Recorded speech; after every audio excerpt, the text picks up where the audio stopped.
जो उस पर सेंट्रीफ्यूगल फोर्स लगेगा वो ऑलवेज रेडियली आउटवर्ड लगेगा। जैसे कोई भी ऑब्जेक्ट है, ठीक, सपोज एक ऑब्जेक्ट है, आपने सर्कुलर पाथ में मूव करा रहे हो, किसमें मूव करा रहे हैं हम लोग बेटा? सर्कुलर पाथ पे अगर इसका मोशन आपका हो रहा है, ठीक, ऐसे ही रिवॉल्व हो रहा है, तो उस कंडीशन में क्या होगा कि यहाँ पे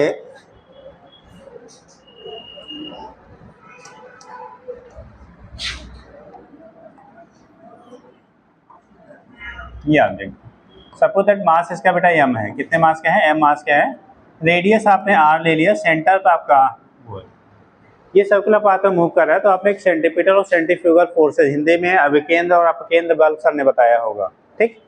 तो जो टुवर्ड सेंटर लगता है बेटा उसी को हम लोग कहते हैं सेंटीपीटल फोर्स यानी अभिकेंद्र बल, जो रेडियली आउटवर्ड लगेगा उसके अपोजिट डायरेक्शन से कहते हैं सेंट्रीफ्यूगल फोर्स, ठीक।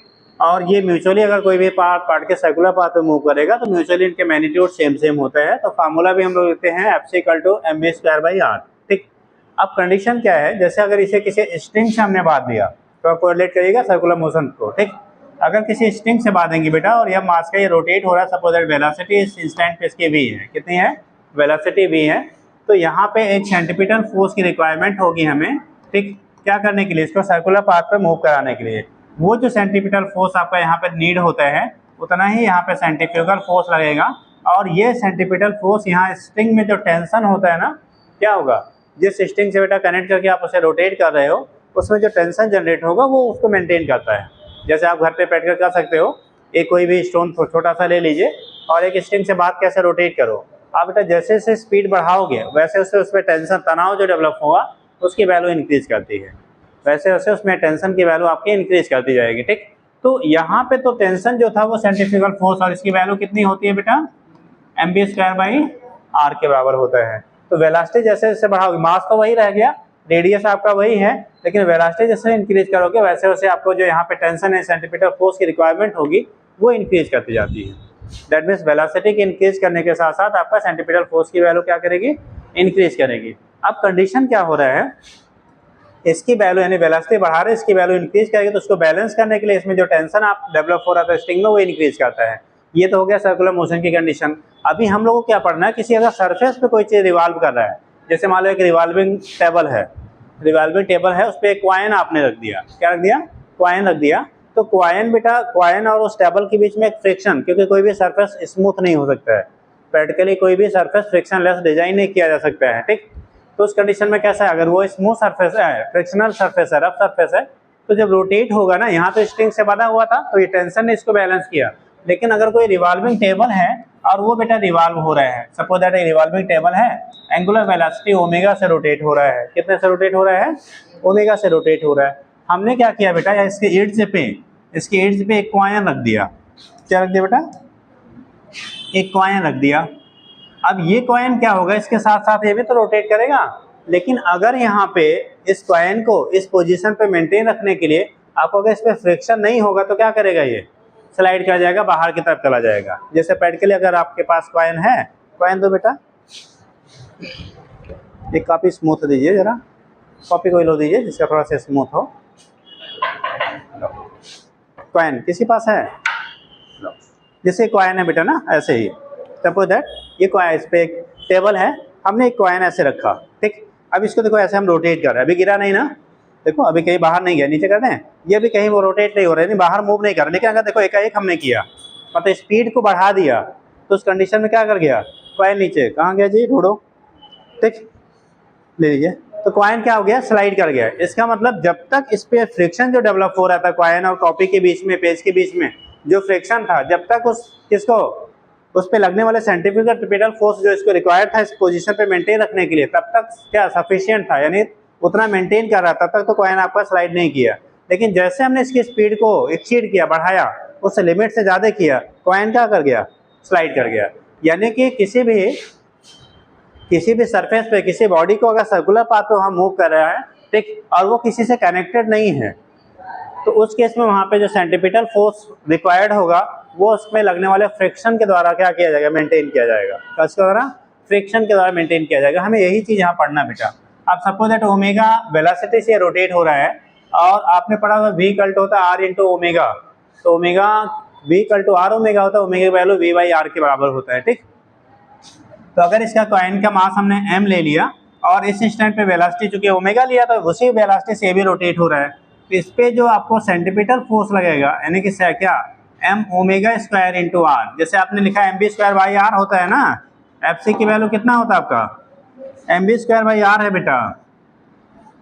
तो जब ये M B square by R है और बी की जगह पे आपने सर ने पढ़ाया होगा, जब बताया होगा V equal to R omega होता है, ओमेगा के टर्म में इसी क्वेश्चन को लिखोगे तो m ओमेगा इंटू आर का होल स्क्वायर अपान आर, ये आ जाएगा बेटा m omega square into R square by R. देखो एक आर क्या ऊपर नीचे कैंसिल हो जाएगा तो बचेगा आपका रिमेनिंग क्या m omega square into R. That means उसको जो फोर्स लगेगा आपका सेंट्रीफ्यूगल फोर्स या सेंटीपिटल फोर्स वो m omega square into R के क्या होगा आपका बराबर होगा। ठीक, अब कंडीशन क्या है, m omega square into R, यहाँ तो आपका एक स्ट्रिंग से कनेक्टेड था तो यहाँ जो टेंशन डेवलप हुआ इसको मेंटेन कर लिया, स्ट्रिंग से कनेक्टेड था तो किसने टेंशन ने उसे मेंटेन किया। ठीक, बट इस केस में बेटा देखो क्या है, क्या स्ट्रिंग से कनेक्टेड है, अभी तो स्ट्रिंग से कनेक्टेड है नहीं, तो उस केस में आपको उसे मेंटेन करने के लिए यानी कि उसको उस पोजीशन पे क्या रिमेंस बना रहे, स्लाइड ना करे, स्किडिंग ना हो, उसमें यहाँ पे एक फोर्स की रिक्वायरमेंट होगी और जो फोर्स आपका यहाँ पे नीड होगा बेटा उसी को हम लोग कह लेंगे यहाँ पे कौन सा फ्रिक्शन कह लेंगे।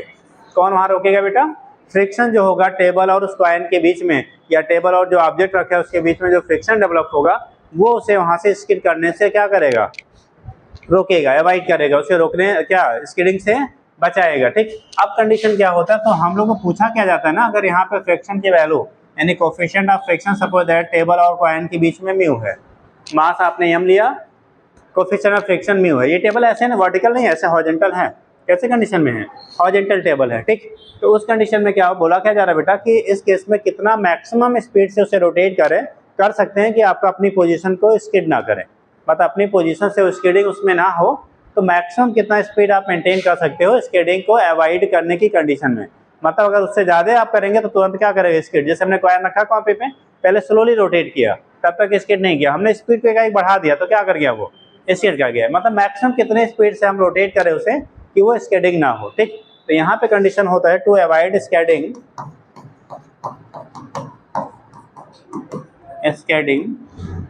Of coin on table.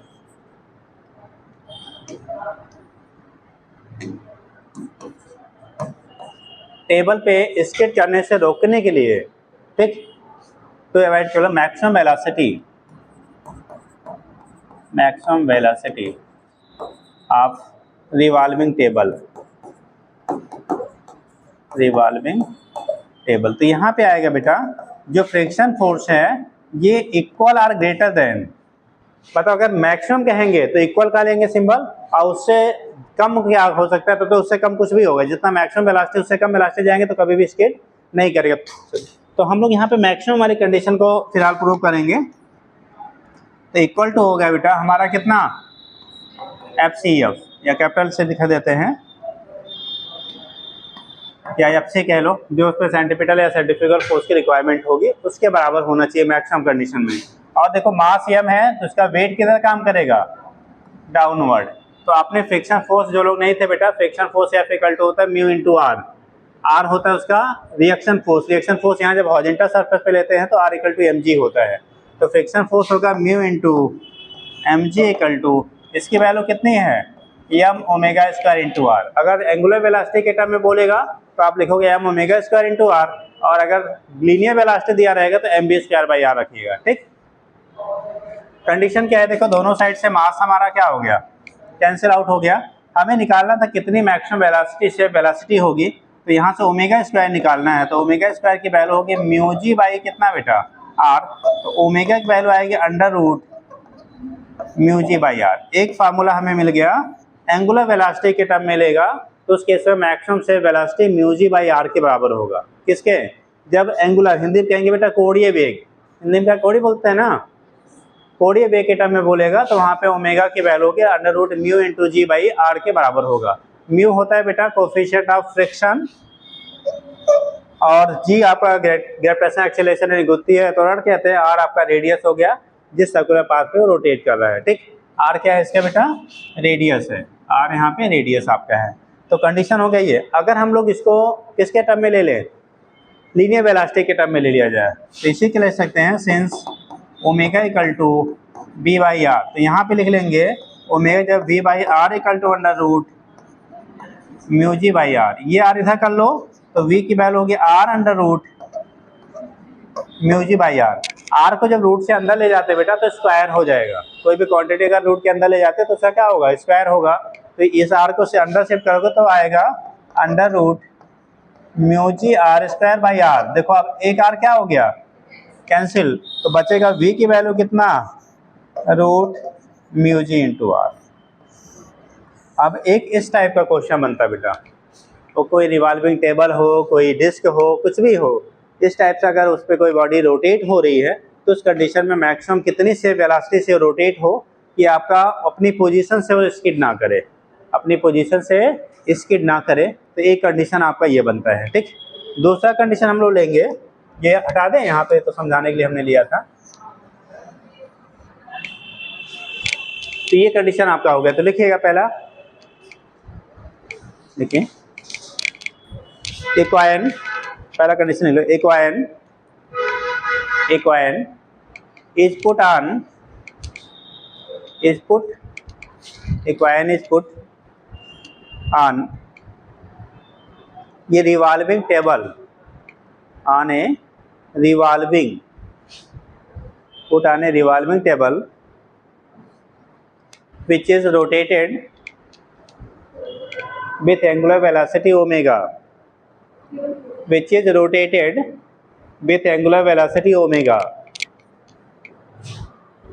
rotated with angular velocity omega, rotated with angular velocity omega। आगे लिखना, if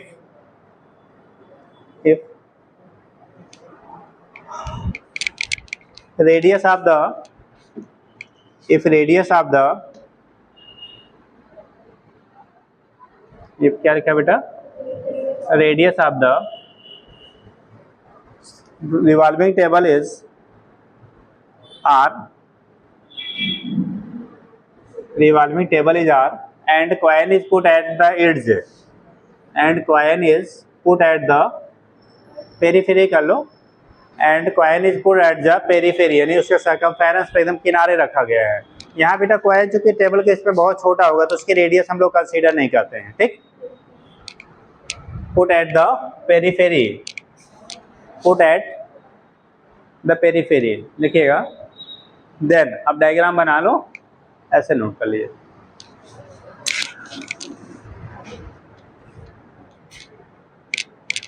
यहाँ मैक्सिमम सेफ वेलोसिटी कर लो, maximum safe velocity of revolving table, यहाँ तो नोट कर लीजिए, थोड़ा जल्दी करिए क्योंकि लास्ट पीरियड में अब तक ख़त्म हो जाना चाहिए था।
हो गया।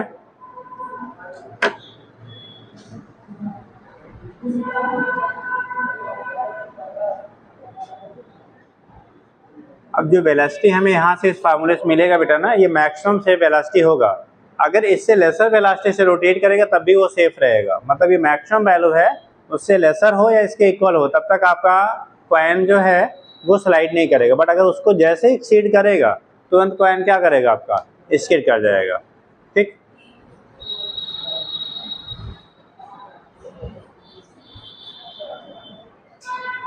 हो गया। हाँ बेटा, हाँ तो एक आर कैंसिल हो गया तो म्यू जी आर बचा। अरे भाई इस बाहर जो आर है, आर को अंदर ले जाएंगे तो रूट के अंदर जाएगा तो स्क्वायर हो जाएगा ना, जैसे स्क्वायर होता है रूट से बाहर लाते हैं तो पावर क्या होता है, हाफ हो जाता है, तो पावर डबल हो गया। ठीक, चलिए ये पहला कंडीशन था। दूसरा आपका केस बनता है, आपने कोई सिलेंडर है, क्या है, कोई सिलेंडर है बेटा, अगर उस पर रोटेट हो रहे हैं, सिलेंडर अगर रोटेट कर रहा है अपनी एक्सिस पे, और उस केस में कहा जाता है कोई भी ऑब्जेक्ट है, कोई पर्सन है, अगर उसके अंदर किसी सपोर्ट से खड़ा हुआ है, ऐसे ले लो। हो गया बेटा, ये सेकंड केस आपका होता है। सब क्वेश्चन बेस आपके कॉन्सेप्ट हैं। एक सिलेंडर है, यानी सिलेंड्रिकल बॉडी कोई भी ले लीजिए आप, हालो, ये अपने एक्सिस से करस्पॉन्डिंग रिवॉल्व हो रहे हैं।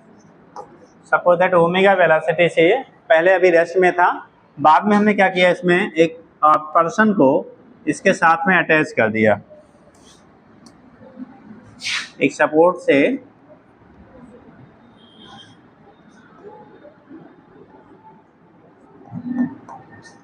सपोज दैट एक पर्सन यहाँ से ऐसे टच करता हुआ, क्या इसको टच करता हुआ एक सपोर्ट से खड़ा है। ठीक, ये अपने इसको अपने एक्सिस की रेडियस जो है मान लो सपोज दैट यहाँ से यहाँ तक आपका आर है, मास जो पर्सन का है बेटा वो एम है, मास कितना है, एम है। अब क्या कंडीशन है, यहाँ पे एक सपोर्ट से ही रुका हुआ है, कहाँ से है, एक सपोर्ट से रुका हुआ है। क्या ऐसा पॉसिबल है कि अगर उस सपोर्ट को रिमूव कर दिया जाए, अगर बेटा सपोर्ट को हम लोग रिमूव कर दें तो पर्सन अपनी पोजीशन पे बना रहे, नीचे ना आए, ऐसा है पॉसिबल क्या? जैसे मान लो आपको एक काफ़ी कैसा है साइज, इसकी रेडियस हाई रेडियस का क्या एक सिलेंडर है, अगर उस सिलेंडर में आपका क्या कर दिया गया, एक सपोर्ट से खड़ा कर दिया गया, उसको वॉल को टच करता हुआ, कंडीशन कहाँ पे है, वॉल को टच करते हुए, आपने बोला गया जो बेटा सपोर्ट नीचे लगा हुआ है, अगर इस सपोर्ट को हम लोग रिमूव कर दें, अगर सपोर्ट को क्या कर दें आप, रिमूव कर दें, तो रिमूव करने के बाद क्या पर्सन ये जो आपका है ये इस पोजीशन पे मेंटेन रह सकता है या स्लाइड कर जाएगा नीचे की तरफ? कितने लोग कह रहे हैं स्लाइड कर जाएगा? हाँ, cylinder will be revolving, cylinder revolve कर रहा है, तो क्या ऐसा पॉसिबिलिटी है कि नीचे से सपोर्ट को रिमूव करने के बाद भी पर्सन उसी पोजीशन पे बना रहेगा या ऑलवेज नीचे मूव कर जाएगा वो? हाँ, रिवॉल्व करेगा तो अच्छा बना रहेगा ऑलवेज, तो ऑलवेज उसी पोजीशन बना रहे किस पर्टिकुलर वैल्यू के लिए। और लोग बेटा, और लोग, क्या जो पर्सन है वो ऑलवेज उस पोजीशन पे मेंटेन रहेगा या डाउनवर्ड मूव कर जाएगा? हाँ, डाउनवर्ड मूवमेंट वाले कौन कौन से लोग हैं, हाथ उठाओ। डाउनवर्ड मूव कर जाएगा, डाउनवर्ड मूव कर जाएगा। कितने लोग कह रहे हैं अपनी पोजीशन को मेंटेन कर सकते हैं, कर सकने वाले हाथ उठाओ। अच्छा 1 2 3, बाकी लोग नहीं, कहानी ऐसा सुना कभी जिंदगी में? हाँ, अच्छा आपने कितने लोगों ने मौत का कुआं देखा, वो लगाते हैं ना प्रदर्शनियाँ, उससे मौत का कुआं वो बाइक वाइक लेके चलाता है, ऐसा देखा कितने लोगों ने, हाथ उठाओ। अरे तेज शर्माते नहीं यार, देखा तो अच्छी बात है यार, नहीं देखा आप लोगों ने? चलिए बाबू सारे लोगों ने देखा है। ठीक, आप देखते होंगे जब वो गाड़ी स्टार्ट करता है तो क्या गाड़ी स्टार्ट करते सीधे ऊपर लेके जाता है क्या? नहीं ना, पहले क्या करता है, नीचे बेस में अपनी स्पीड को मेंटेन करता है। क्या करता है, स्पीड को मेंटेन करता है। जब एक पर्टिकुलर स्पीड मेंटेन हो जाती है उसके बाद फिर ऊपर की तरफ वो मूव कराना स्टार्ट करता है, और ऐसे ऊपर तक जाते हुए भी आप लोगों को सेफ रहता है, नीचे गिरता नहीं है, होता है ना।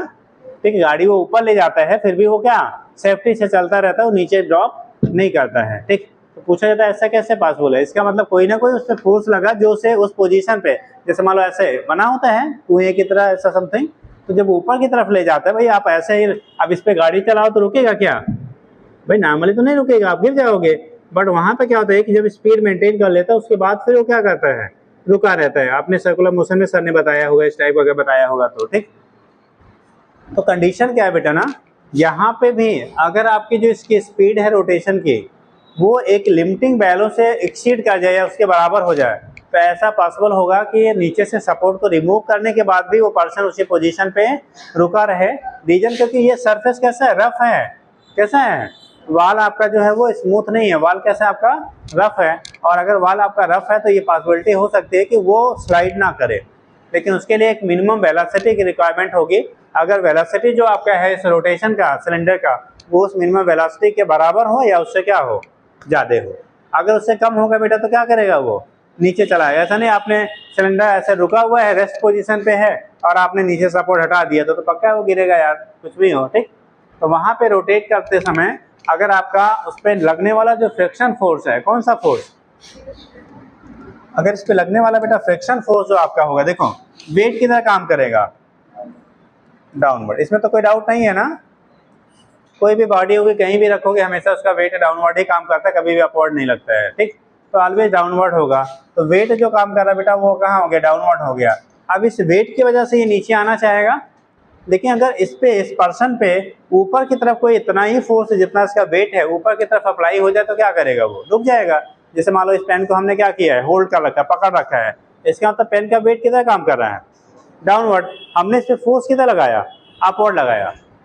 पेन का जो वेट है वो डाउनवर्ड है, हमने फोर्स किधर लगाया, अपवर्ड लगाया। अगर आपने फोर्स बेटा अपवर्ड लगाया तो उस कंडीशन में ये बॉडी जो आपकी होगी ये मेंटेन है। लेकिन अगर आपका फोर्स उसे बैलेंस नहीं करता, हम छोड़ दे तो कहाँ आएगा, जैसे इसको लो, अगर हमने इसको छोड़ दिया बेटा तो कहाँ आ रहा है, नीचे की तरफ। ज़्यादा लगा दिया तो कहाँ चला जाएगा, ऊपर की तरफ। और यहाँ पे अगर हमने मेंटेन रखा है इस पोजीशन पे, क्या होता है, जितना वेट है उतना हमने ऊपर की तरफ इस पे फोर्स लगाया। ऐसे ही ये जो पर्सन आपका है, जो पर्सन यहाँ पे है, जितना अगर इसका वेट डाउनवर्ड काम कर रहा है, अगर इस पे ऊपर की तरफ एक फोर्स, यानी दैट मीन्स यहाँ जो फोर्स होगा उसे कहेंगे फ्रिक्शन फोर्स, अगर ये ऊपर की तरफ उतना ही अप्लाई हो जाए तब उस कंडीशन में ये पर्सन क्या करेगा, अपनी पोजीशन को मेंटेन रखेगा आफ्टर रिमूविंग द सपोर्ट, यानी सपोर्ट को हटा लेने के बाद भी वो उस पोजीशन पे क्या करेगा, बना रहेगा, ठीक।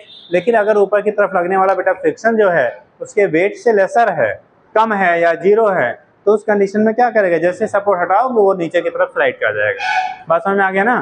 तो ऐसा पॉसिबिलिटी होता है या ऐसा होता है कि अगर आपके जो फोर्स यानी कि उसके रोटेशन की वजह से उस पर फ्रिक्शन फोर्स डेवलप हो रहा है पर्सन पे, वो उसके वेट के बराबर हो या उससे ज़्यादा हो, तो पर्सन क्या करेगा, नीचे स्लाइड नहीं करेगा। बात समझ में आ गया। तो ऐसा आप नहीं कहेंगे कि वो ऑलवेज स्लाइड करेगा, ऐसा पॉसिबिलिटी है कि वो स्लाइड ना करे, लेकिन उसके लिए एक कंडीशन बनेगी आपकी। अब एक क्वेश्चन तो ये बन गया, ये बात समझ में आ गई। पॉइंट दूसरा पॉइंट आपका बनता बेटा कि यहाँ पे रिएक्शन फोर्स हम लोग क्या लेंगे, mg लेंगे या कुछ और लेंगे।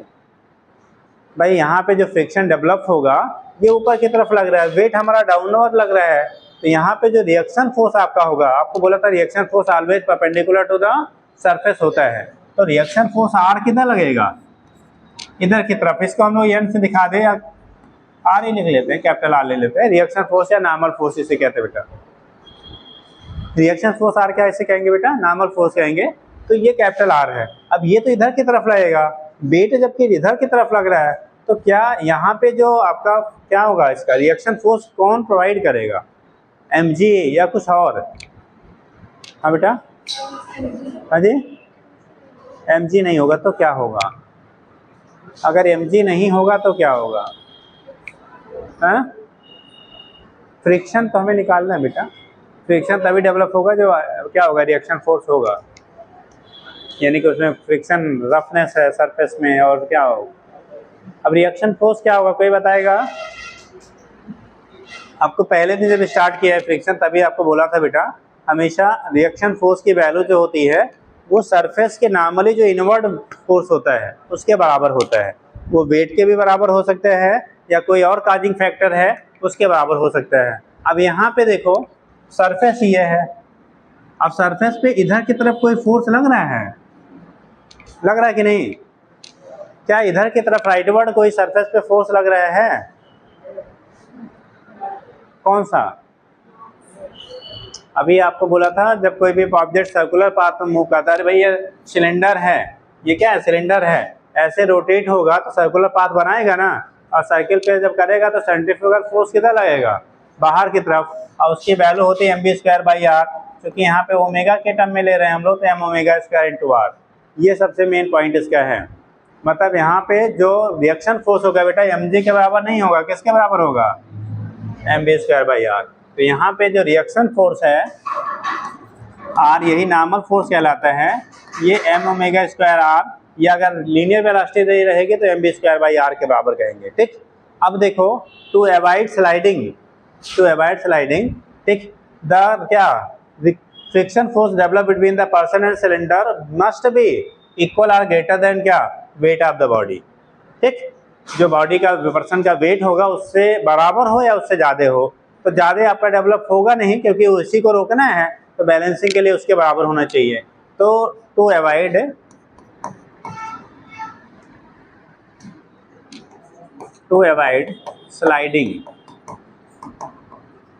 Sliding of person after removing support,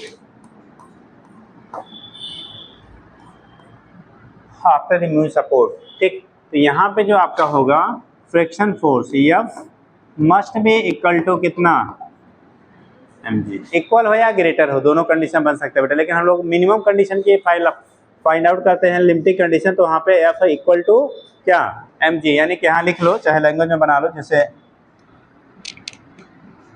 friction force acting on person equal to weight of क्या? पर्सन, यानी कि उसके वेट के बराबर होना चाहिए। फ्रिक्शन फोर्स किधर लग रहा है? ऊपर की तरफ। वेट किधर लग रहा है? नीचे की तरफ। तो फ्रिक्शन फोर्स यानी कि F की वैल्यू जो हो गई बेटा, वो mg के बराबर होना चाहिए। अब यहाँ पे F इक्वल टू, चूंकि म्यू इंटू आर हम लोग formula, general formula F equal to mu into R, तो म्यू इंटू कितना? आर की वैल्यू mg के बराबर है। अब यहाँ आर बराबर mg मत रखना, यहाँ आर बराबर क्या है? यही सबसे मेन पॉइंट इसका है। यहाँ आर इक्वल टू क्या? ना तो mg है, ना तो mg cos थीटा है, ना तो mg sin थीटा, बल्कि क्या है? m⍵² इंटू आर, या लीनियर वेलोसिटी दिया रहेगा तो mv² क्या होगा? r होगा। ठीक, तो यहाँ पे लिखेंगे mu into m⍵² into R equal to mg। बेटा m कैंसिल, देखो ये फैक्टर आपके बाद नीचे जाएगा, तो ⍵² इक्वल टू g कितना? म्यू इंटू आर, तो ओमेगा की वैल्यू हो जाएगा √g म्यू इंटू आर। ठीक, अब अगर कहा जाए इसको v के टर्म में लेना हो, किसके टर्म में लेना हो? v के टर्म में, तो ओमेगा इक्वल टू b/r होता है ना, यहीं r करके लिख लेंगे, omega equal to b/r equal to √g upon mu into R. ये r इधर जाएगा, तो b की वैल्यू होगी r√g upon mu into R. r को अंदर करेंगे तो r² होगा, और ऊपर नीचे एक r क्या होगा? कैंसिल, तो वैल्यू आ जाएगी, क्योंकि स्पेस कम है, तो v इक्वल टू आएगा √g इंटू आर अपान कितना? एंगुलर वेलोसिटी निकालेंगे बेटा तो ये फार्मूला यूज़ करिएगा, और लीनियर वेलोसिटी निकालेंगे तो ये फार्मूला हम यूज़ करेंगे। तो ये कंडीशन है, कोई भी अगर पर्सन है वो किसी रिवॉल्विंग सिलेंडर में है, जो सिलेंडर बेटा रिवॉल्व कर रहा है, चक्कर कर रहा है, घूम रहा है, तो उस कंडीशन में मैक्सिमम कितना से वेलोसिटी होगा कि वो पर्सन सपोर्ट हटाने के बाद क्या करे? अपनी पोजीशन पे मेंटेन रहे। तो उस केस में आपका वहाँ पे अगर ओमेगा के टर्म में, तो omega equal to √g mu into R, और अगर हम लोग v के टर्म में लेंगे तो v equal to √g into r upon क्या? म्यू हो जाएगा। बात समझ में आ गया? नोट कर लीजिए, ये सारे ऐसे पॉइंट्स हैं जो बार बार डायरेक्ट उस पर क्वेश्चन आपको पुटअप होते हैं। ठीक, तो घर पे जाके एक बार दोबारा फिर कर लीजिएगा और फिर क्वेश्चन कर लीजिएगा। ठीक,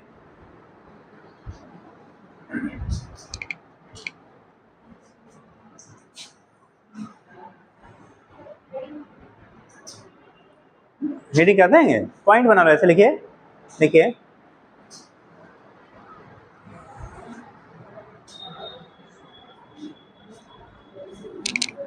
motion of person, motion of person in A revolving cylinder,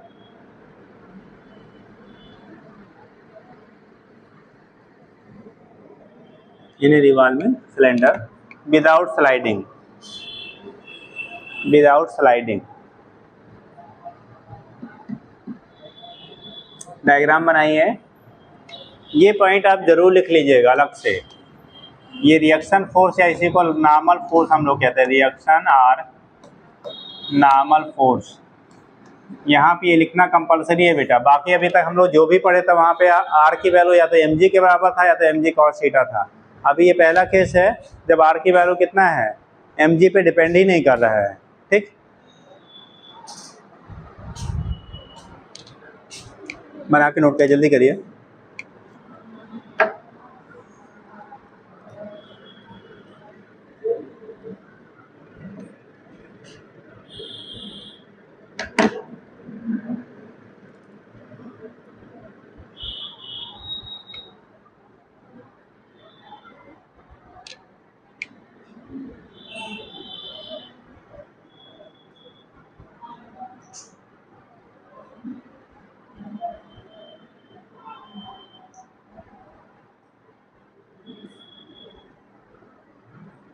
और बेटा क्योंकि अभी सबके लेवल थोड़े अलग अलग हैं और ये सारी चीज़ थोड़ी मैथमेटिकल हो जाता है। ठीक, तो अगर कोई चीज़ नहीं समझ में आया करे तो उसको पूछ लिया करिए। फिलहाल ट्राई करिए, एक बार घर से देख के आइए, पढ़ के आइए, और जब बताया जाए तो सिंसियरली सुनते रहा करिए। ठीक, जब बताया जाए तो सिंसियरली क्या करिए, सुनते रहा करिए। ठीक,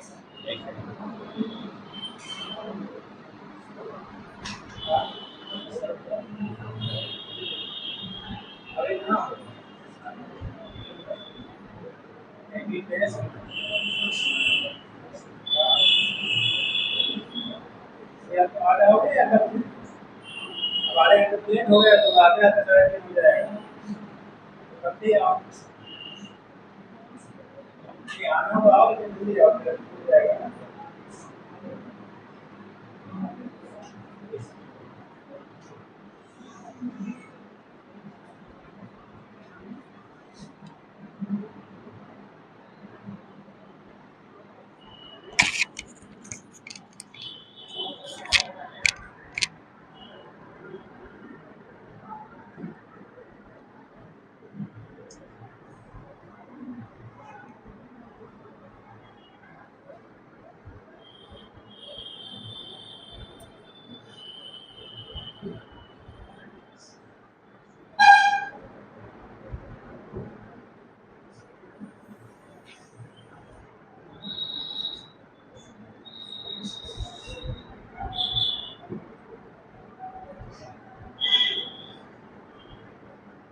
हो गया बेटा।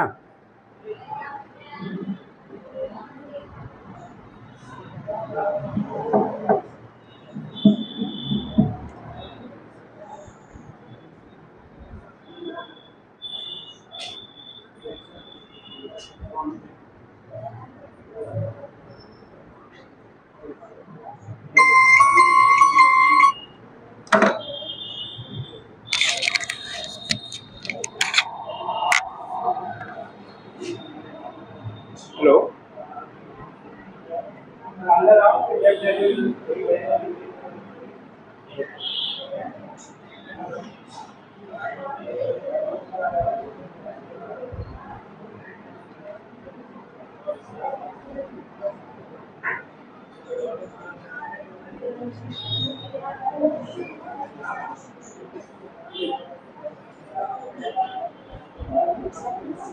Okay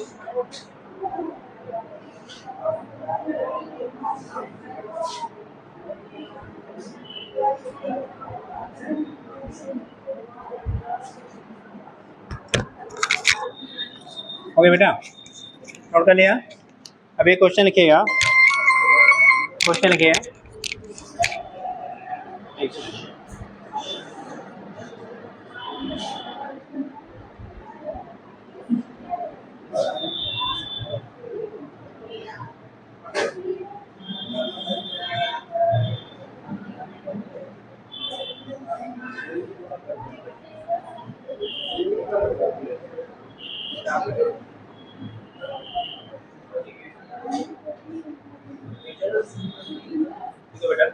A person of mass, question लिखिएगा। A person of mass, a person of mass 50 kg, 50 kg, a person of mass 50 kg is standing in a revolving cylinder,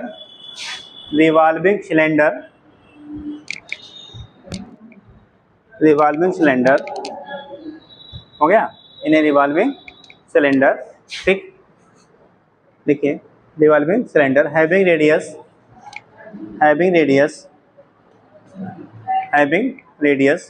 50 centimetre, having radius 50 centimetre, कितना radius है, having radius 50 centimetre, ठीक, कितना centimetre का बेटा, ये radii 50 centimetre क्या है, having radius 50 centimetre, ठीक। तो ये 50 सेंट रेडियस है, लिखिएगा। With the help of a support, with the help of a support, with the help of a support, हो गया, with the help of a support as shown in figure, diagram फिर से एक बार आप बनाएंगे, as shown in figure, as shown in figure, then determine maximum, then determine maximum shape velocity, then determine maximum shape velocity, with which cylinder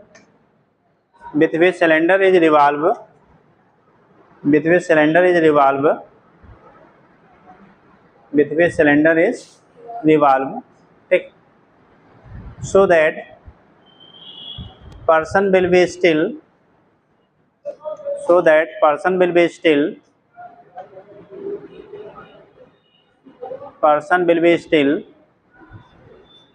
after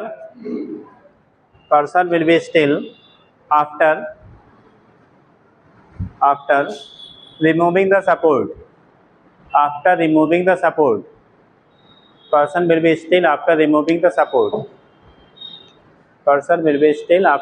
the support, इस support को remove करने के बाद भी पर्सन कैसा रहे, स्टिल है, person will be still after removing the support, ठीक, सपोर्ट को रिमूव करने के बाद भी पर्सन आपका कैसा हो, स्टिल हो। तो आपको वेलोसिटी मैक्सिमम निकालनी है, यहाँ लीनियर वेलोसिटी हमें चाहिए बेटा, कौन सा, लीनियर वेलोसिटी आपको फाइंड आउट करना है, जिससे पर्सन आपका क्या रहे, रिमेन्स कैसा रहे, स्टिल, इसलिए मतलब रुका रहे, स्लाइड ना करे, कब, जब हम लोग सपोर्ट को रिमूव कर रहे हैं, सपोर्ट को रिमूव करने के बाद भी पर्सन क्या हो, रिमेन्स अपनी पोजीशन पे मेंटेन रहे। आपको 215 बोला था, 315 नहीं जी, आपको 215 टाइम बताया था, 315 नहीं, चल नोट करिए, हाँ बेटा, अच्छा लिखिए, if coefficient of friction between the person and wall of cylinder, if coefficient of friction, mu होता है बेटा coefficient of friction, जो लोग नहीं पढ़े हैं पहले, म्यू को क्या कहते हैं, coefficient of friction बोलेंगे, coefficient of friction, म्यू जो है वो coefficient of क्या होगा, फ्रिक्शन होगा, ठीक। तो म्यू की वैल्यू जो आपकी है वो लिखिए, if coefficient of friction between person and wall of cylinder is 0.5, person and cylinder is 0.5। उस पर्सन और सिलेंडर के बीच में जो कोएफिशिएंट ऑफ फ्रिक्शन है उसकी वैल्यू बेटा 0 पॉइंट कितना है, 5 है। अब निकालिए।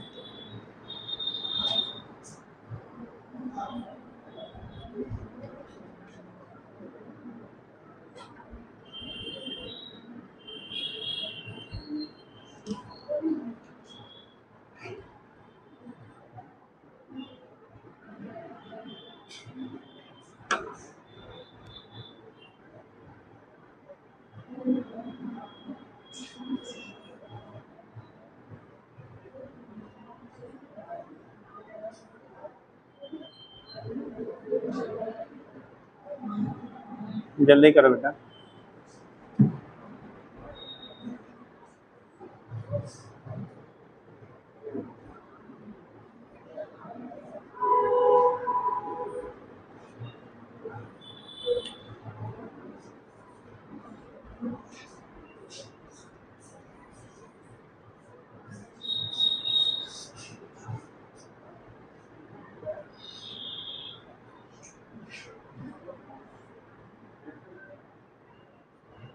क्या हो गया, लगाइए लगाइए।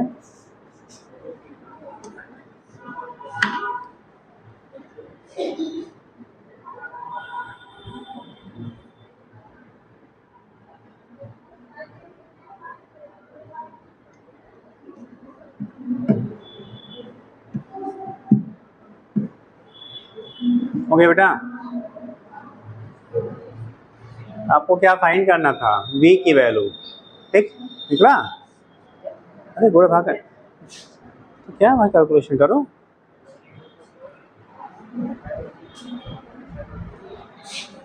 देखिए आपने लिखा पर्सन का मास कितना है, 50 kg है।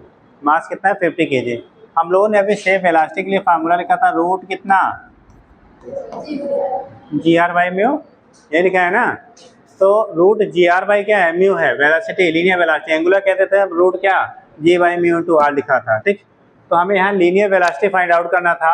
G की वैल्यू आप 9.8 या 10 ले लो, R की वैल्यू 50 सेंटीमीटर मतलब 0.5 मीटर, और म्यू की वैल्यू भी 0.5 दिया गया है, जिससे आपका कैलकुलेशन इजी हो जाए, ठीक। तो उस कंडीशन में क्या होगा, यहाँ से 0.5 क्या हो गया, कैंसिल हो गया। रूट 9.8 की वैल्यू लगभग 3.145 आता है, तो अप्रॉक्सीमेटली पाई के बराबर होता है, याद रखेंगे। अंडर रूट क्या, जी की वैल्यू पाई के लगभग इक्वल होता है, ठीक। तो पॉइंट क्या 3.14 मीटर पर सेकेंड हो गया, कितना हो गया 3.14 मीटर पर सेकेंड। अब ये बताओ जो वेलोसिटी है क्या उस पर्सन के मास पे डिपेंड किया, यानी कि छोटा सा बच्चा हो या बहुत बड़ा, क्या बहुत मोटा वाला पर्सन हो या हाथी हो, कोई भी हो, अगर रिवॉल्व कर रहा है तो उसके लिए जो सेफ वेलोसिटी होगा ना वो उसके मास पे डिपेंड नहीं करेगा, उसके मास पे डिपेंड नहीं करेगा। वो छोटा हो, मोटा हो, पतला हो, कोई फैक्टर नहीं है। सभी को उस क्या सिलेंडर के अंदर सेफ्टी से मूव करने के लिए, यानी कि रिमूव कर दिया जाए, वो नीचे स्लाइड ना करे, उस कंडीशन में जो वेलोसिटी रिक्वायर्ड होगा वो सबके लिए सेम होगा, अगर कोएफिशिएंट ऑफ फ्रिक्शन की वैल्यू सेम है और रेडियस की वैल्यू सेम है सिलेंडर की, ठीक। तो वहीं पे नीचे लिख लीजिएगा, नोट करिए।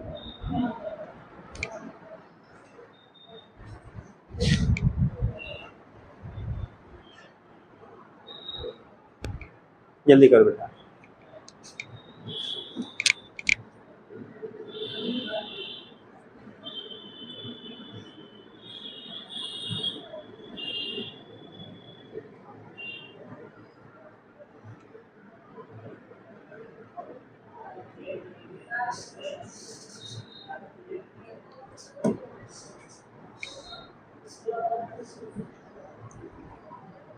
हो गया, तो ये सेफ वेलोसिटी हो गया। अगर कोई भी पर्सन है किसी सिलेंडर में, क्या है उसके सरफेस से अटैच कंडीशन में खड़ा है और सपोर्ट रिमूव करने के बाद वो स्लाइड करने को अवॉइड करने के लिए हमें इतनी मिनिमम वेलोसिटी, इससे ज़्यादा रहेगा तो भी नहीं स्लाइड करेगा, कम रहेगा तो क्या करेगा, वो स्लाइड कर जाएगा, याद रहेगा।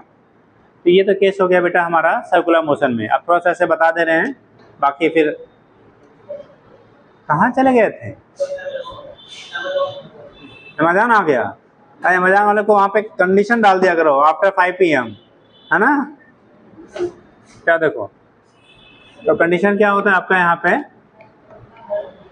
कि जो आपको वेलोसिटी, जैसे आपको कोई बॉडी अगर रिवॉल्व कर रहा है, जैसे पीछे वाला कंडीशन लिया, आप गाड़ी चलाते हो ना, तो जब गाड़ी चलाते बेटा किसी टर्निंग पे हम लोग मुड़ते हैं तो वहाँ पे दो चीज़ें होती है। एक तो वर्टिकल से आप क्या करते हो, अंदर की तरफ झुक जाते हैं। अगर टू व्हीलर से आप मूव कर रहे हो, चाहे साइकिल हो, बाइक हो, कुछ भी हो, ठीक, टू व्हीलर हो चाहे फोर व्हीलर हो, दोनों केसेज में आप क्या करते हैं, जब टर्न करते हैं तो उस केस में उसको सेफ्टी से टर्न करने के लिए वर्टिकल से क्या करते हैं, झुकते हैं। आप बोलोगे फोर व्हीलर के केस में देखो, जहाँ पे रोड होता है, जहाँ टर्न होता है, टर्निंग होती है, आप देखते होंगे टर्निंग के साइड वाला जो रोड होता है वो थोड़ा नीचा होता है, अपोजिट साइड वाला थोड़ा ऊंचा होता है, जब सर्कुलर मोशन में सर ने बताया होगा, ठीक।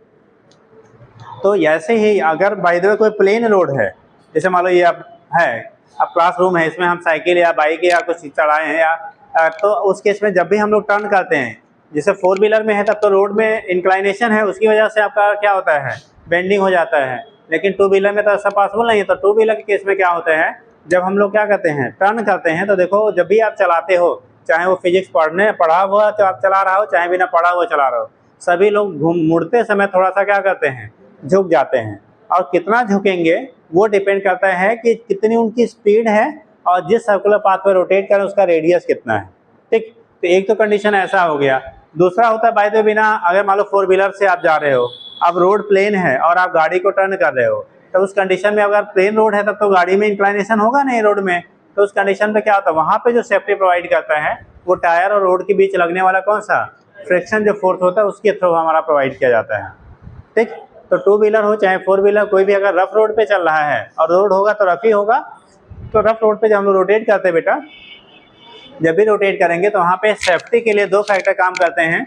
एक तो आपका होता है फ्रिक्शन जो डेवलप होगा टायर और रोड के बीच में, और दूसरा जो वेट का इनवर्ड कंपोनेंट होता है वो, तो वेट का इनवर्ड कंपोनेंट प्लस क्या फ्रिक्शन फोर्स, ये दोनों उसको सेफ वेलोसिटी प्रोवाइड करते हैं।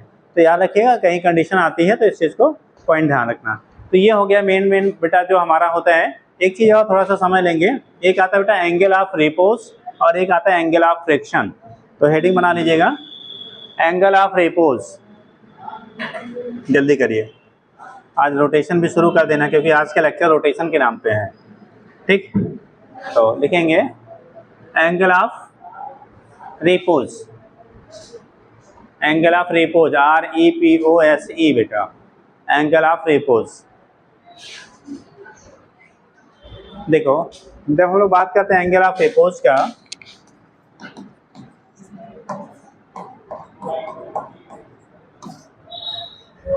कोई बॉडी है अगर रफ इंक्लाइंड सरफेस पे रखा गया है, कहाँ पे रखा गया है, रफ इंक्लाइंड सरफेस पे रखा गया है, this is the rough inclined surface, ठीक। अगर ये रफ इंक्लाइंड सरफेस है, इसका वेट आपका mg डाउनवर्ड काम करेगा, किधर की तरफ, डाउनवर्ड काम करेगा, ठीक। इसका इनवर्ड जो कंपोनेंट होता है अभी कल समझाया गया था, अगर ये थीटा एंगल है तो ये भी थीटा होगा, तो ये mg क्या होता है बेटा, cos थीटा, और इधर वाला कंपोनेंट mg sin थीटा। इस mg sin थीटा की वजह से ब्लॉक जो होगा वो नीचे की तरफ स्लाइड करना चाहेगा, ठीक। लेकिन कंडीशन क्या होता है, कंडीशन क्या होता है, जो वेट होगा ना, जैसे जैसे मान लो अपने सरफेस है, इंक्लाइनेशन अगर कम है, इंक्लाइनेशन की वैल्यू कैसी अगर आपकी स्मॉल है, तो उस कंडीशन में अगर वेट की वैल्यू भी स्मॉल, कोई साइन थीटा कम होगा तो साइन थीटा की वैल्यू कम होगी बेटा। तो डाउनवर्ड कंपोनेंट वेट का आपका क्या होगा, कम होगा। जैसे आपको कल कॉइन से हमने दिखाया था, जब कॉपी में इंक्लाइनेशन कम रखा था तो उस केस में कॉइन आपका स्लाइड नहीं किया था। कॉइन दोबारा तो बेटा, मान लो एक कॉपी था, आपने कॉइन था तो स्मूथ कॉपी, दूसरा दो बेटा, जैसे कॉपी था, ठीक है, और ये कॉइन था, हमने ऐसे रखा हुआ है, लाइफ टाइम रखे रहो तो स्लाइड नहीं करेगा, ठीक। ऐसे रखे रहिए हॉरिजॉन्टली, कभी भी रखे, कितने टाइम पर रखे रहिए स्लाइड नहीं करेगा। हमने एक तरफ से तो देखो थोड़ा सा इंक्लाइन करना है, एक तरफ से ऊंचा करें, दूसरी तरफ नीचा करें बेटा। जब एक तरफ ऊंचा करेंगे दूसरी तरफ नीचा, अभी भी स्लाइड नहीं किया, इसका मतलब अभी जो इसमें फ्रिक्शन लग रहा है इसके वेट के डाउनवर्ड कंपोनेंट से ज़्यादा है। आपने थोड़ा देखो बढ़ाया, अभी भी स्लाइड नहीं किया, आप देखो मूव किया ना, इसका मतलब इस कंडीशन में जब मोशन स्टार्ट हो गया तो इसका जो डाउनवर्ड कंपोनेंट था वो इसके फ्रिक्शन से क्या हो गया, ज़्यादा हो गया। लेकिन ज़्यादा हो गया, वेट डाउनवर्ड ज़्यादा होगा तभी नीचे जाएगा ना। एक सिचुएशन ऐसा आएगा कि जस्ट ये खिसकने वाला होगा, जस्ट स्लाइड करने वाला होगा, तो जस्ट स्लाइडिंग कंडीशन पे जो ये हॉरिजॉन्टल से एंगल बनाएगा उसी को कहते हैं बेटा एंगल ऑफ रिपोज, ठीक। बोला जाता है if any object is present at the क्या rough incline surface, then the minimum angle ठीक, मिनिमम ना कहो मतलब मैक्सिमम कह लो। Then the maximum angle at which body just start to क्या slide is called angle of friction, angle of repose. Same यही चीज़ है एंगल ऑफ फ्रिक्शन के टाइम में हम लोग पढ़ेंगे, लेकिन वहाँ पे थोड़ा सा मैथमेटिकली तो सेम रिलेशन मिलता है, लेकिन जो कहने का तरीका है वो बदल जाता है। तो लिखिएगा एंगल ऑफ क्या लिखा बेटा रिपोज, देखिएगा the maximum angle, the maximum angle from horizontal of an inclined surface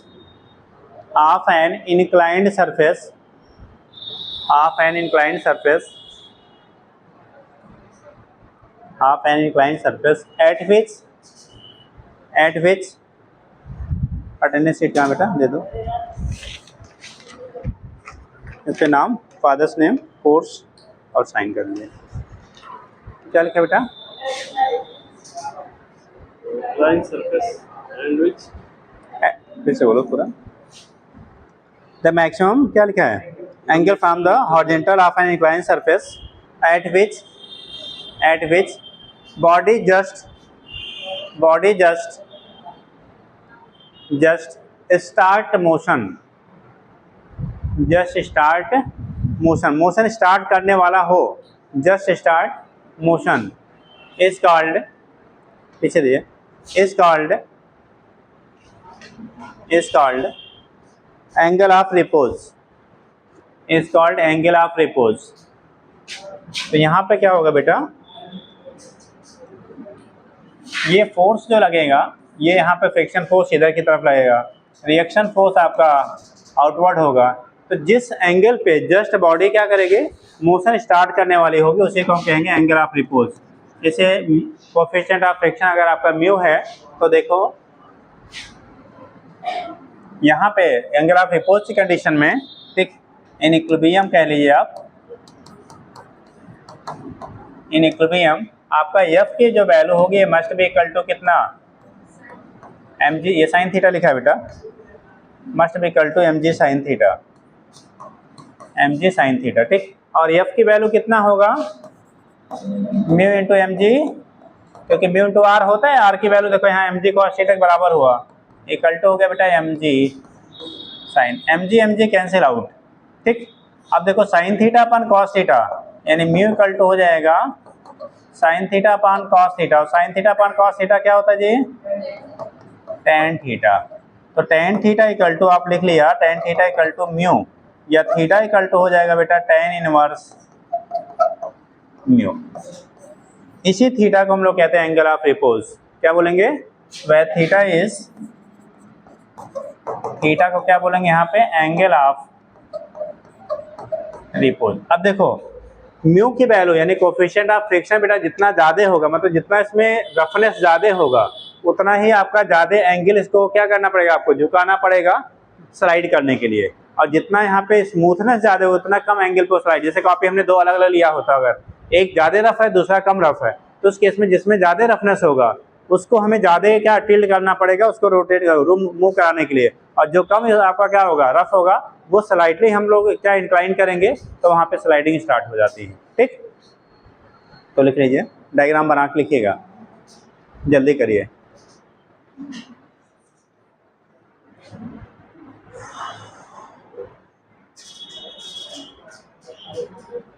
अभी साइन कितने लोग का नहीं हुआ बेटा, सिग्नेचर हो गया आपका, साइन कितने लोग का नहीं है अभी,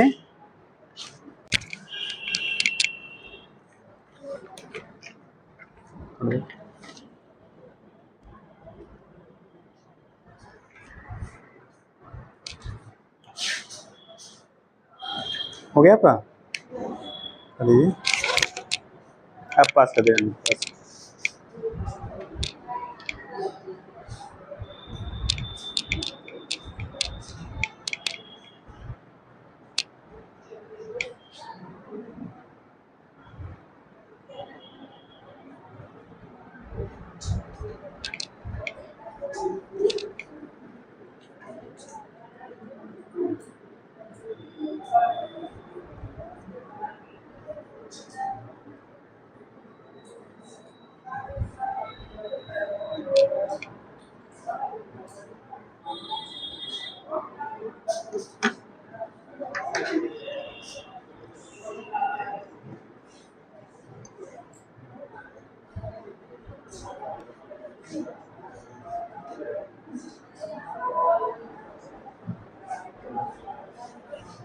हो गया बेटा?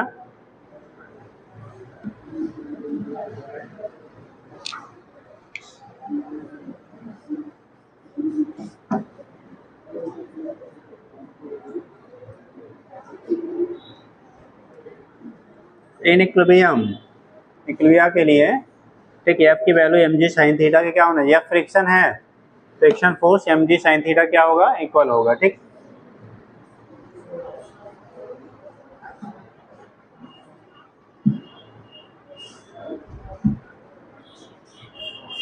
जल्दी करिए।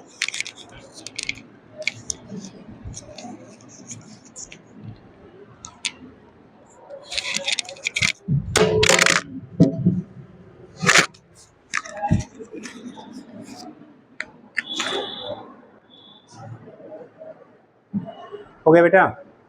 जल्दी से लिख लीजिए। Angle of friction, angle of friction,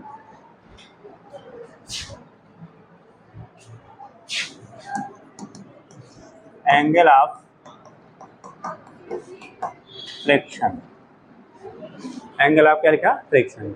देखो इसमें क्या करते हैं बेटा, थोड़ा सा रिजल्ट आपका सेम सेम है, मैथमेटिकल रिजल्ट वही आता है।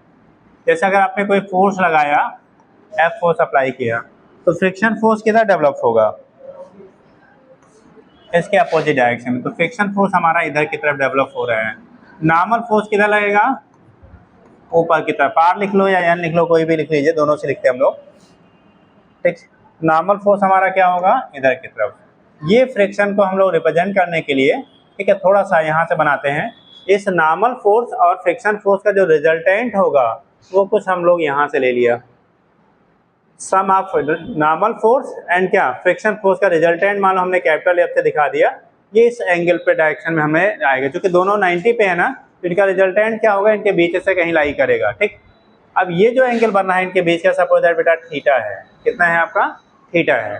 तो हम लोग जो एंगल ऑफ फ्रिक्शन जब बोलते हैं तो बोला जाता है it is the angle between normal reaction force and resultant of normal and friction force. ठीक है, एक्ट ऑन द बॉडी, यानी कि जो दोनों का रिजल्टेंट है, रिजल्टेंट मतलब दोनों का परिणामी बल, किसका? फ्रिक्शन फोर्स और रिएक्शन फोर्स का जो रिजल्टेंट वैल्यू होगा वो, और जो नॉर्मल फोर्स है, इनके बीच का जो एंगल होता है उसी को कहा जाता है एंगल ऑफ फ्रिक्शन कहते हैं। ठीक, तो लिखिएगा एंगल ऑफ फ्रिक्शन। देखिए, it is the angle between, it is the angle between, it is the angle between normal reaction, normal reaction, it is the angle between normal reaction and it is the angle between normal reaction and resultant of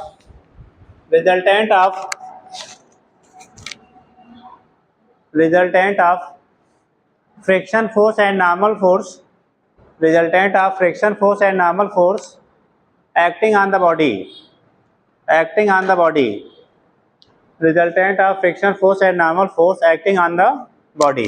हो जाएगा? चलो बनाइए।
हो गया बेटा? बन गया? अब देखो यहाँ पे भी अगर आप फाइंड आउट करेंगे, यहाँ पे भी हम क्या करेंगे, अगर फाइंड करते हैं तो देखो जो रिएक्शन फोर्स है आर की वैल्यू जो वेट होगा एम जी के क्या होगा? बराबर होगा। ठीक, अब हमें ये एंगल निकालना है। क्या निकालना है? एंगल निकालना है। आपने पढ़ा होगा tan theta. Tan theta equal to क्या होता है, साइन कॉस टेन पढ़ा है, तो टेन थीटा इक्वल टू क्या होता है, ये लो 12th पास आउट है सब। साइन कॉस टेन कुछ आइडिया है? अरे एक हिंदी में पढ़ा होगा तो लाल बट्टे काका पढ़ाया गया होगा, पढ़ा है, ठीक, तो वहीं से बना लिया करो यार, ठीक। क्या होता है,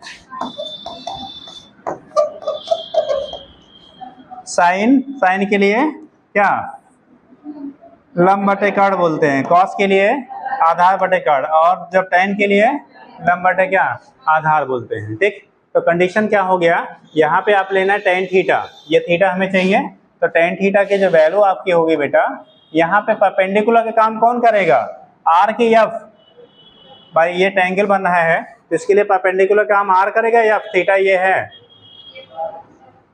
कौन करेगा?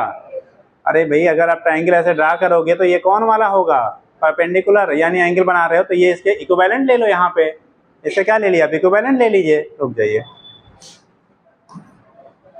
ये इसके इक्विवेलेंट, तो ये वैल्यू यहाँ पे आ गई, और ये जो रिजल्टेंट हमारा है क्या, ये जो आपका इनका रिजल्टेंट था ये हो गया, ये हो गया रिजल्टेंट फोर्स, ये इस फ्रिक्शन फोर्स इसके इक्विवेलेंट हो गया, तो tan थीटा अगर आप निकालेंगे तो परपेंडिकुलर काम यही करेगा ना, तो F अपान कितना, R, R की वैल्यू क्या होगी, mg के बराबर, अब F की वैल्यू होता है बेटा म्यू इंटू R अपान R, R क्या हो गया, कैंसिल आउट, तो देखो फिर tan थीटा की वैल्यू कितनी मिल गई, म्यू के बराबर, या थीटा की वैल्यू कितनी हो गई, tan inverse 1 into mu, theta की वैल्यू होगी tan इनवर्स 1 इंटू क्या हो गया, म्यू के बराबर। देखो पीछे जो रिजल्ट था वही सेम रिजल्ट यहाँ पे भी है, बस एक्सप्लेनेशन थोड़ा सा डिफरेंट हो जाता है, जो एक्सप्लेनेशन है वो अलग हो गया, डिफाइन करने का तरीका अलग हो गया, लेकिन रिजल्ट जो मैथमेटिकल है वो दोनों का क्या है, सेम सेम है। तो एंगल ऑफ फ्रिक्शन और एंगल ऑफ रिपोज वो दोनों कैसे होते हैं, सिमिलर होते हैं, एंगल ऑफ फ्रिक्शन और एंगल ऑफ रिपोज दोनों कैसे होते हैं, वो सिमिलर रहेंगे, ठीक। तो लिख लीजिए, मोबाइल सब लोग बंद कर लिया करो बेटा, है ना, अर्जेंट हो तो ऑफिस का नंबर दे दीजिए, वो उस पर फोन आ जाएगा, बता देंगे।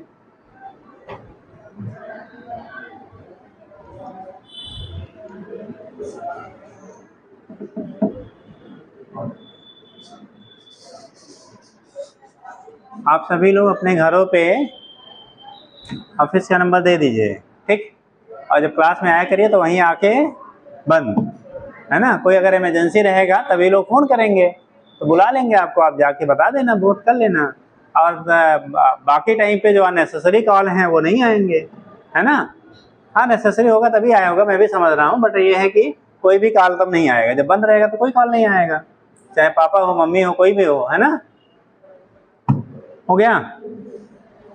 चलिए, तो ये तो कंडीशन हो गया बेटा हमारा इस चैप्टर का, जो भी कंडीशन बनती है मैक्सिमम केसेस आपको सारी चीज़ें बता दी गई हैं, ठीक। तो अब लिखेंगे नेक्स्ट हम लोग बेटा, अगला चैप्टर डालिए, शुरू हो जाए क्योंकि लेक्चर उसी के नाम पे है, रोटेशनल मोशन, चैप्टर डालिएगा रोटेशनल मोशन।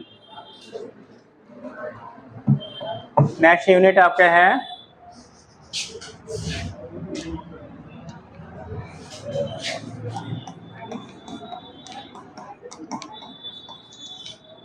रोटेशनल मोशन,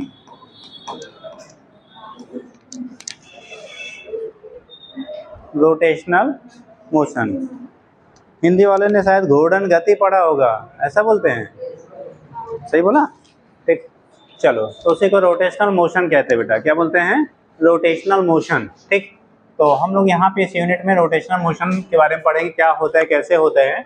उससे पढ़ने से पहले हम लोग पढ़ना होता है सेंटर ऑफ मास, इतनी चीज़ें हम इस यूनिट में पढ़ेंगे बेटा, centre of mass, different shape of body के लिए, centre of mass, moment of inertia, ठीक। फिर आप पढ़ेंगे रोटेशनल मोशन के लिए जो इक्वेशंस वगैरह हैं, ठीक है, रोटेशनल मोशन का फिर इक्वेशन वगैरह जो है वो चीज़ें हम लोग डिस्कस करेंगे। बट उससे पहले, उससे क्या पहले आप क्या पढ़ोगे, सेंटर ऑफ मास, तो पहला हेडिंग करेंगे आप सेंटर ऑफ मास, पहले हेडिंग करिएगा सेंटर ऑफ मास। अब क्वेश्चन इस यूनिट क्या वो लगा डालिएगा, जो नहीं आएगा फिर पूछ लीजिएगा, ठीक।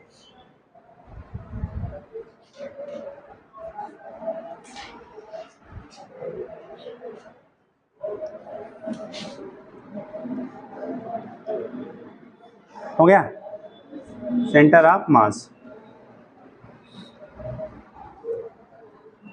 चलो, किसी को आइडिया है? हिंदी में द्रव्यमान केंद्र पढ़ा होगा, हिंदी में जो पढ़े होंगे उन लोगों को द्रव्यमान केंद्र बताया गया होगा। किसी को आइडिया है बेटा क्या होता है सेंटर ऑफ मास या द्रव्यमान केंद्र? आप किसी लैंग्वेज में बोल सकते हो, हिंदी इंग्लिश जो भी आपको, ठीक। क्या होता है, व्हाट इज सेंटर ऑफ मास? हाथ उठाइए किसी को आइडिया हो centre of mass. Centre of मास किसी को बताएंगे? आप तो अभी पढ़े होगे जी, पढ़ाया गया कि नहीं? अभी कहाँ तक पढ़ाया सर ने? तेज बोलो खड़े होके। अभी नहीं पढ़ा है? बैठिए, बाकी लोग बताइए। देखो, सेंटर ऑफ मास होते हैं the point of body at which total mass of the body can be assumed to be concentrated. Total mass of the body can be assumed to be concentrated is called position of centre of mass. जैसे कोई भी copy है बेटा, ये copy लीजिए, ये मान लो copy है ना, अब मास तो पूरी बॉडी में डिस्ट्रीब्यूटेड है ना, जहाँ तक बॉडी लाई कर रहा है वो पूरा मास डिस्ट्रीब्यूटेड है, बट इसका एक बेटा पॉइंट होगा जहाँ पे इस टोटल मास को हम लोग कंसीडर कर सकते हैं concentrated.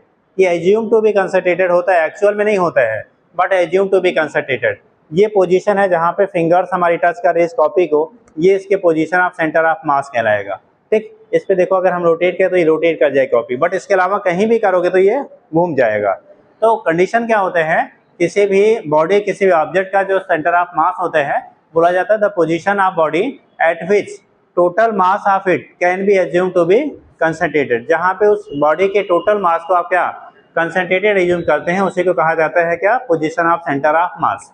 Position of centre of मास। और डिफरेंट जो बॉडीज होंगी उनकी पोजीशन आपकी डिफरेंट डिफरेंट होती है।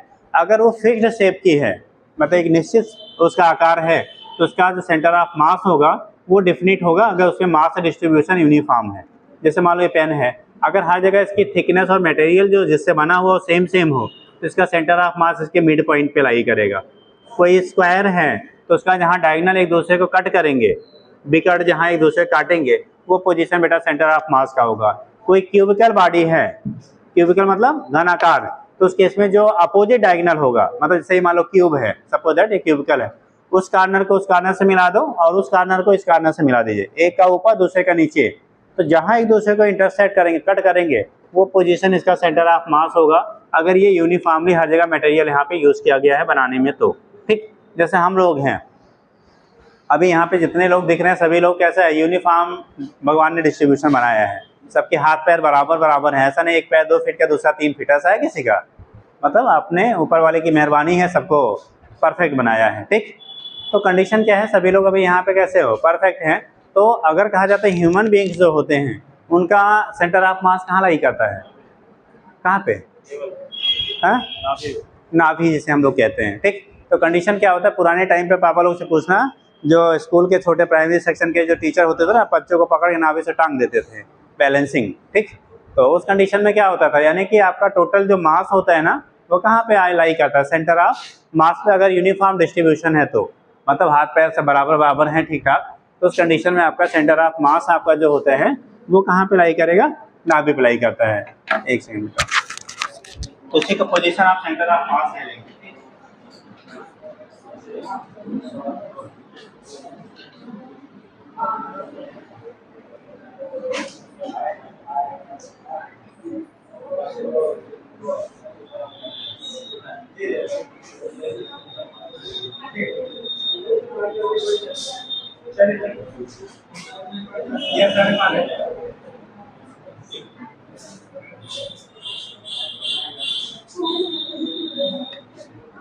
चलो तो कंडीशन आपका हो गया किसका, ये सेंटर ऑफ मास का, ठीक। तो सेंटर ऑफ मास जो आपका होगा वो किसी भी बॉडी के लिए है, वो ऑलवेज उससे कहाँ पे लाई करेगा, किस पॉइंट पे। अगर वो यूनिफॉर्म डिस्ट्रीब्यूशन है तो जो ज्योमेट्रिकल सेंटर हम लोग लेते हैं, जब आपका बॉडी कैसा है, यूनिफॉर्म हो, मास डिस्ट्रीब्यूशन भी यूनिफॉर्म हो, लाइक रिंग हो गया, रिंग का जो सेंटर होगा सेंटर ऑफ मास की पोजीशन हो जाएगी। कोई डिस्क हो गया तो उसका जो सेंटर होगा सेंटर ऑफ मास की पोजीशन हो जाएगी। सॉलिड स्फीयर हो या हॉलो स्फीयर हो, उसका सेंटर ऑफ मास होगा, उसके जो सेंटर पोजीशन आपकी होगी वो होगा। बेटा डेस्क पे पेंटिंग मत करो, ठीक। तो उस कंडीशन में क्या होगा, वो सेंटर ऑफ मास की पोजीशन आपकी हो जाएगी।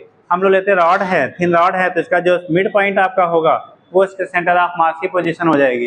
तो अगर यूनिफॉर्म बॉडी डिस्ट्रीब्यूशन है, mass distribution and body shape वो यूनिफॉर्म है, तो हमारा जनरली जो ज्योमेट्रिकल सेंटर होता है वो सेंटर ऑफ मास की पोजीशन हो जाती है। बट अगर नॉन यूनिफॉर्म है, नॉन यूनिफॉर्म मतलब जैसे बेटा कोन है, बेटा आइसक्रीम खाते हो ना, कोन हो गया तो कैसा हो गया, नॉन यूनिफॉर्म, एक साइड में पतला है दूसरे साइड में कैसा है, मोटा है, तो वहाँ मास डिस्ट्रीब्यूशन भी डिफरेंट हो जाएगा, एक साइड में कम मास होगा दूसरे साइड में ज़्यादा होगा। तो हमेशा सेंटर ऑफ मास उधर शिफ्ट करेगा जिधर मास की वैल्यू ज़्यादा होगी। किधर शिफ्ट होगा, जैसे मान लो इधर मोटा है, ये मान लो थिक है, इधर इधर थिन है ना, तो अगर सेंटर ऑफ मास की बात किया जाए तो सेंटर ऑफ मास कहाँ पे होगा, इधर की तरफ नहीं, इधर थिकर पोर्शन के पास में होगा, इधर से दूर इधर से पास। तो जिधर थिकर पोर्शन है उसके पास और जहाँ थिनर पोर्शन है उससे दूर होगा, तो ये पोजीशन ऑफ सेंटर ऑफ मास कहलाएगा। क्या कहलाएगा, पोजीशन ऑफ सेंटर ऑफ मास कहलाएगा। तो ये केस आपका होता है सेंटर ऑफ मास कहाँ लाई करेगा, तो ये डिपेंड करेगा उसके बॉडी के शेप पे और मास डिस्ट्रीब्यूशन पे। एक चीज़ और आप ध्यान रखेंगे, ये कंपल्सरी नहीं है कि सेंटर ऑफ मास जो होता है, ठीक, वो हमेशा बॉडी के सेंटर पे ही या बॉडी के अंदर ही लाई करे। कुछ ऐसी भी बॉडीज आपको पाई जाती है जहाँ पे सेंटर ऑफ मास, जहाँ पे मास डिस्ट्रीब्यूशन है वहाँ ना पाके उसके अलावा पाया जाता है। जैसे सब लोग रिंग पहनते हैं, कोई पहना है रिंग, कोई लोग पहने हो, लिया बेटा, देखो जैसे रिंग है ना, अब ये रिंग है तो इसका जो स्ट्रक्चर है ये यूनिफॉर्म नहीं है। इधर देखो एक पॉइंट बना हुआ है, इसका इधर थिन है इधर थिक है, तो इसका हर जगह डिस्ट्रीब्यूशन अलग अलग है, अलग अलग मास का है ना। तो जो सेंटर ऑफ मास तो इसके पेरीफेरी पे लाई कर रहा है ना, देखो यहाँ पे लाई कर रहा है, लेकिन आपका सेंटर ऑफ मास क्या होगा, जिधर मास ज़्यादा होगा उसके पास में होगा, कहीं यहाँ लाई करेगा। यानी जहाँ मास नहीं है, जहाँ मास नहीं है वहाँ पे भी आपका सेंटर ऑफ मास क्या होता है, लाई करेगा। ऐसा कंपल्सरी नहीं जहाँ जहाँ मास पाया जा रहा है वहीं पे केवल हो, या कुछ ऐसा टेढ़ा मेढ़ा शेप की बॉडी हमने बना दिया, या और टेढ़ा मेढ़ा कर लेते हैं, रुक जाओ।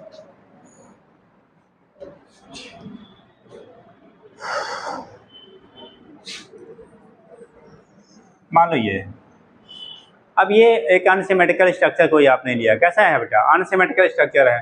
अब इसका सेंटर ऑफ मास तो इस पोर्शन में लाई कर रहा है ना, देखो मास इस पोर्शन में है, तो ये कंपल्सरी नहीं कि जहाँ पे बॉडी में मास लाई कर रहा है वहीं पे आपका सेंटर ऑफ मास हो, उसके बाहर या कहीं और पोजीशन पे भी लाई कर सकता है। अब डिस्ट्रीब्यूशन में अगर मान लो हमारा सेंटर ऑफ मास यहाँ लाई कर रहा है, तो जहाँ पे बॉडी जितने पोर्शन में लाई कर रहा है वहाँ पे नहीं है ना, अदर दैन क्या है, बॉडी यानी मास डिस्ट्रीब्यूशन जहाँ है उसके डिफरेंट पोजीशन पे है, आउटसाइड में है।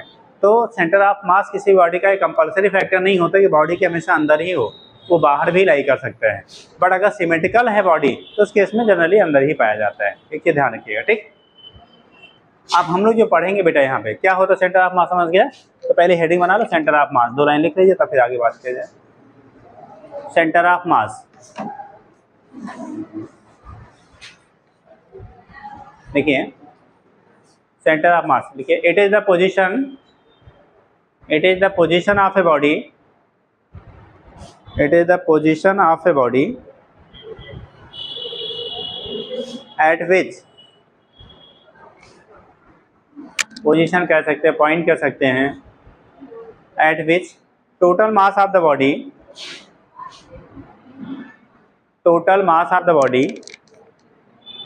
can be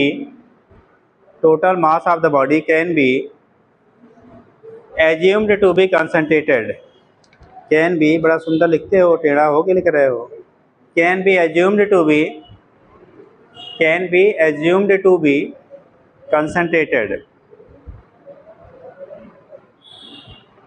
can be assumed to be concentrated मतलब बॉडी का बेटा वो पोजीशन, वो पॉइंट जहाँ पे उसके टोटल मास को हम लोग कंसंट्रेटेड क्या कर सकते हैं, एज्यूम कर सकते हैं, मान सकते हैं, उसी को हम लोग कहेंगे क्या, उसका सेंटर ऑफ मास, हिंदी में कहेंगे द्रव्यमान केंद्र। हिंदी में एक बात सुन लीजिए, द्रव्यमान केंद्र किसी वस्तु का वो बिंदु होता है जहाँ पे उसके संपूर्ण द्रव्यमान को, कंसंट्रेटेड केंद्र क्या होगी, संचित, हाँ संचित बोलेंगे, ठीक। तो बोला गया द्रव्यमान केंद्र किसी भी वस्तु का वो बिंदु होता है जहाँ पे उसके संपूर्ण द्रव्यमान को संचित माना जा सकता है, कंसंट्रेटेड माना जा सकता है, वो हमारा कहलाता है क्या, सेंटर ऑफ मास। दूसरे टर्म में कह सकते हैं वो पॉइंट जहाँ पे कोई बॉडी बैलेंस होती है, क्या होती है, बैलेंस होती है, बैलेंसिंग पॉइंट को हम लोग सेंटर ऑफ मास, जैसे ये डस्टर है, अब हमने फिंगर यहाँ लगाया, वैसे रुकना थोड़ा मुश्किल है इसको, क्योंकि बाहर ऊपर पता नहीं रुकेगी या नहीं रुकेगी यार, हार्ड है ना, जैसे कॉपी पे दिखा है ये नहीं रुक रहा है बेटा, ठीक है, क्योंकि इसका ना बैलेंस नहीं हो रहा है, हार्ड है इसलिए वो इधर उधर मूव कर जा रहा है, टाइम लगेगा। ठीक, मान लो जहाँ पे इसका सेंटर, जहाँ पे हम लोग कंसंट्रेट मान रहे हैं, ये जिस पॉइंट पे बैलेंस हो रहा है हर साइड से, उसी को हम लोग बैलेंसिंग पॉइंट भी कह सकते हैं। अब ध्यान रखना, अगर किसी भी बॉडी के सेंटर ऑफ मास पे आप फोर्स अप्लाई करोगे, अगर कोई भी बॉडी है उसके सेंटर ऑफ मास पे फोर्स अप्लाई किया जाएगा तो हमेशा बॉडी ट्रांसलेशनल मोशन करता है, हिंदी में कहोगे रेखीय गति करेगा। मतलब अगर किसी भी बॉडी के सेंटर ऑफ मास पे हम लोग फोर्स अप्लाई करते हैं तो बॉडी में कभी भी रोटेशन नहीं होगा, हमेशा वो ट्रांसलेट करेगा, यानी सीधा सीधा मूव करेगा। ठीक, तो बॉडी में अगर आपको रोटेट करना है तो जो फोर्स अप्लाई करेंगे हमेशा अदर देन सेंटर ऑफ मास होना चाहिए। अगर किसी बॉडी में आप फोर्स अप्लाई कर रहे हैं, ठीक, तो वो सेंटर ऑफ मास के अलावा अदर किसी पॉइंट पर अगर अप्लाई करेंगे तभी वो रोटेट होगा, अदरवाइज रोटेट नहीं होगा। ठीक, तो अगला सब हेडिंग करिएगा, यहीं पे पॉइंट लिख लो, लिखिएगा, if force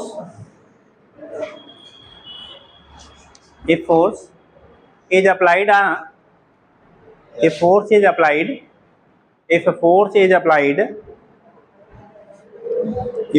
applied at the center of mass of the body,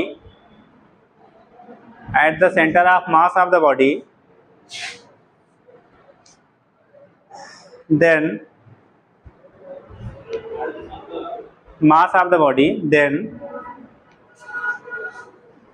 body start translatory motion, bracket में लिखना रेखीय गति, जो लोग हिंदी में पढ़ते हैं। ठीक, translatory motion, body start translatory motion, translate होगा एक जगह से दूसरी जगह सीधा से, उसी को रेखीय गति कहेंगे, ट्रांसलेटरी मोशन। ठीक, ट्रांसलेटरी मोशन। नेक्स्ट लाइन से लिखिए, if force is applied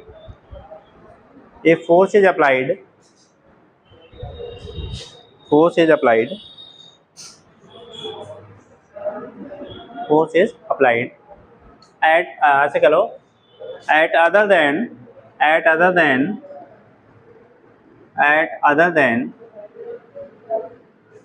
center of mass, then body start rotational motion, घूर्णन गति हिंदी में कहेंगे बेटा, then body start rotational motion,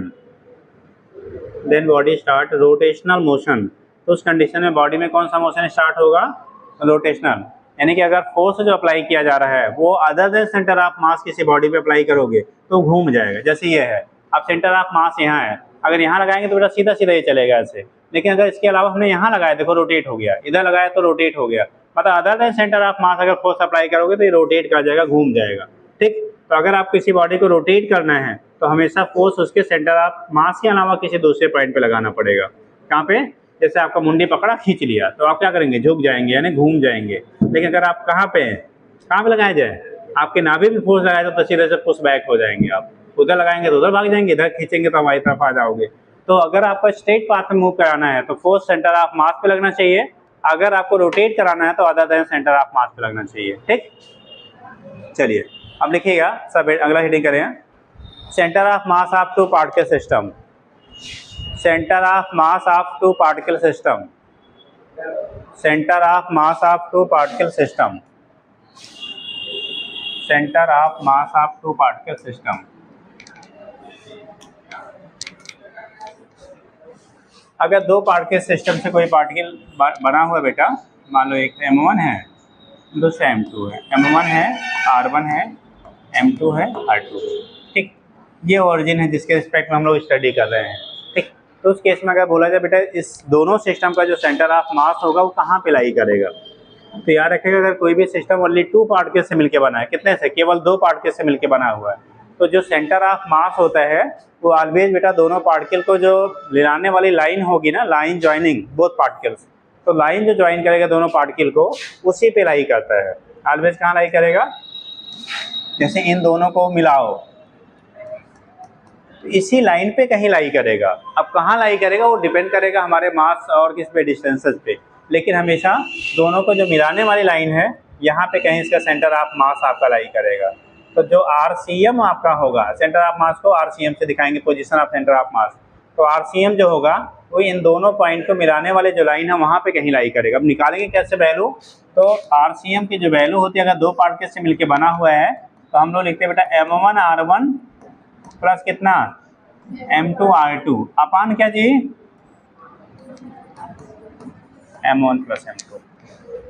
यानी कि जो पोजीशन सेंटर ऑफ मास का होगा, अगर दो पार्ट के सिस्टम से मिलकर बना हुआ है तो R सेंटर ऑफ मास जो होगा वो M1R1 plus M2R2 upon M1 plus M2 के रेशियो के क्या हो जाएगा, बराबर होता है। ऐसे अगर n पार्ट के से मिलकर बना है बेटा ढेर सारे पार्ट के लिए, जैसे हम लोग मान लिया जाए एज ए सिस्टम, अगर सभी को मान लिया आप सभी को एज ए सिस्टम के पार्ट के लिए हम सेंटर हो गए, तो हमारे रिस्पेक्ट में अगर आप सबके सेंटर ऑफ मास की पोजीशन निकालनी है तो जितना mass into distance, mass into सबका कैलकुलेट करिए, सम करिए upon total mass of the system जो है उससे आप डिवाइड कर दीजिए, ठीक। तो पोजीशन ऑफ सेंटर ऑफ मास आपको मिल जाएगा, ठीक है। तो यहाँ पे इसे तो हम लोग ऐसे भी लिख देते हैं R करके, RCM equal to summation MR, sorry summation क्या हो गया,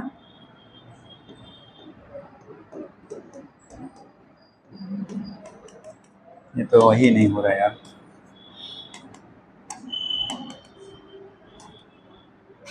ये लो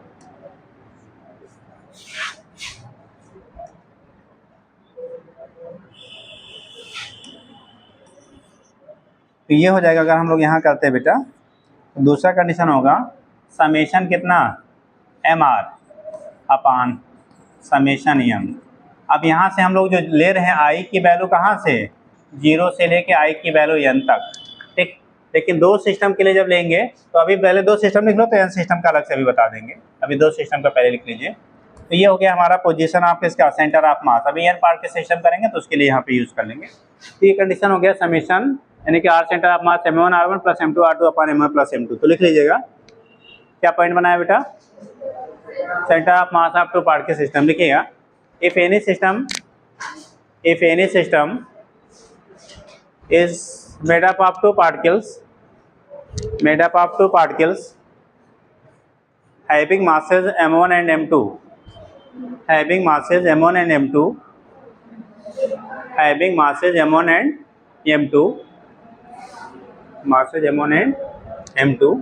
ठीक। मास कितना दिया बेटा M1 and M2 and present at distance R1 and R2 respectively,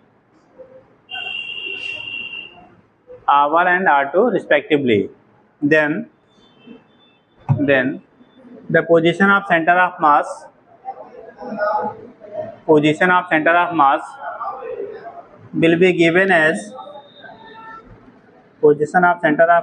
be given as अब डायग्राम बना लो बेटा और नोट कर लीजिए। डायग्राम बना के क्या करिए, नोट कर लिए, अब इतना कर लिए, फिर कल बताते हैं आपको, ठीक।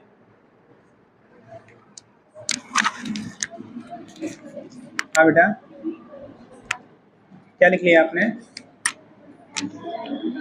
M1 and M2 लिखिए एंड देयर क्या लिखा है, जब से वीडियो